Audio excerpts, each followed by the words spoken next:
আসসালামু আলাইকুম, স্বাগতম জানাচ্ছি বিবিসি নিউজ আন্তর্জাতিক সংবাদে। শুরুতেই সংবাদ শিরোনাম, এরপর বিস্তারিত।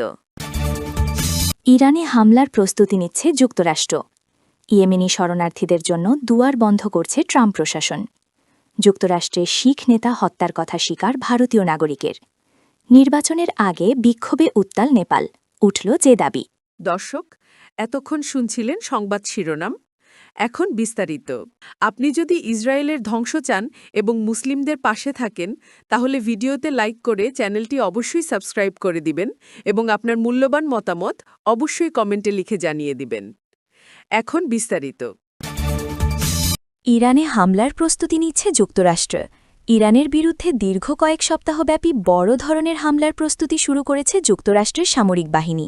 মার্কিন প্রেসিডেন্ট ডোনাল্ড ট্রাম্প যদি চূড়ান্ত আক্রমণের নির্দেশ দেন, তবে মধ্যপ্রাচ্যের দুই দেশের মধ্যে এ যাবৎকালের সবচেয়ে ভয়াবহ সংঘাত তৈরি হতে পারে বলে আশঙ্কা করা হচ্ছে। রয়টার্সকে দেওয়া সাক্ষাৎকারে দুজন মার্কিন কর্মকর্তা এই তথ্য নিশ্চিত করেছেন।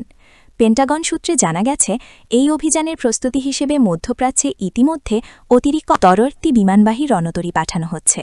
এর পাশাপাশি কয়েক হাজার অতিরিক্ত সেনা, যুদ্ধবিমান এবং গাইডেড মিসাইল ডেস্ট্রয়ার মোতায়েন করা হচ্ছে, যা আক্রমণ ও প্রতিরক্ষা উভয় ক্ষেত্রেই সমানভাবে কার্যকর।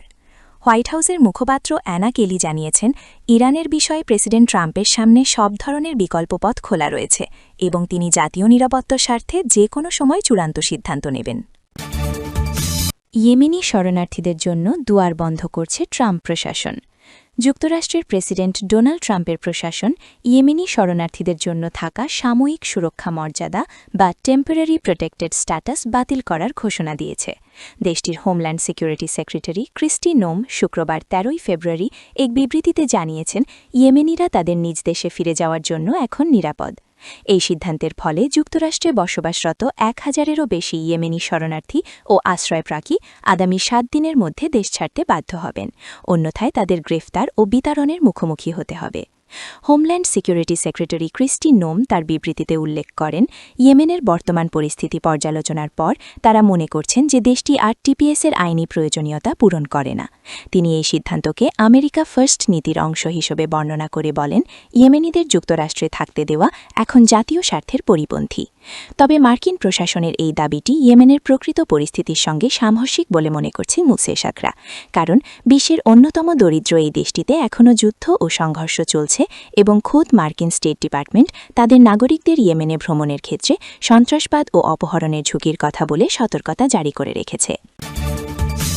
যুক্তরাষ্ট্রে শিখ নেতা হত্যার কথা স্বীকার ভারতীয় নাগরিকের। যুক্তরাষ্ট্রে শিখ বিচ্ছিন্নতাবাদী নেতা গুরপত পন্তন সিং পান্নুনকে হত্যার ষড়যন্ত্রে নিজের জড়িত থাকার কথা স্বীকার করেছেন নিখিল গুপ্ত নামে এক ভারতীয় নাগরিক।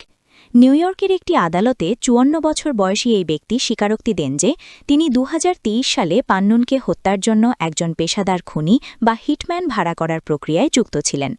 মার্কিন প্রসিকিউটরদের দাবি, এই হত্যা পরিকল্পনার সঙ্গে ভারত সরকারের একজন কর্মকর্তার যোগসূত্র রয়েছে, যদিও দিল্লি বরাবরই এই অভিযোগ অস্বীকার করে আসছে। আদালতে ম্যাজিস্ট্রেট বিচারক সারা নেটপার্নের সামনে নিখিল গুপ্ত জানান, তিনি 2023 সালে ভারত থেকে অনলাইনে $15,000 এক ব্যক্তিকে পাঠিয়েছিলেন, যাকে তিনি খুনি হিসেবে ভেবেছিলেন।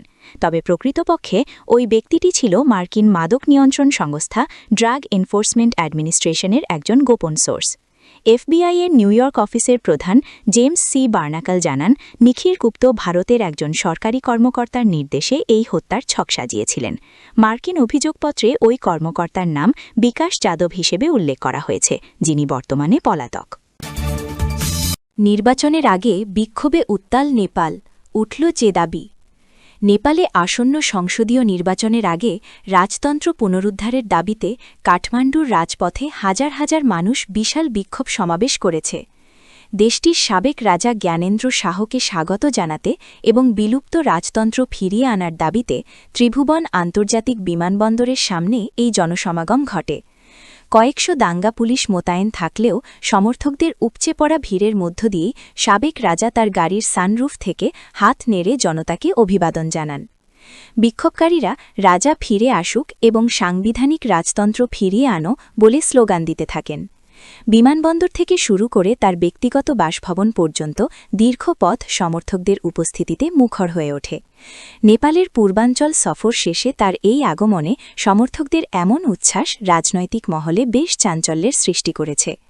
উল্লেখ্য, ২০০৬ সালের গণবিক্ষোভের মুখে জ্ঞানেন্দ্র শাহ তার নিরঙ্কুশ ক্ষমতা ত্যাগ করতে বাধ্য হন এবং ২০০৮ সালে সংসদীয় ভোটের মাধ্যমে নেপালের রাজতন্ত্র আনুষ্ঠানিকভাবে বিলুপ্ত করা হয়।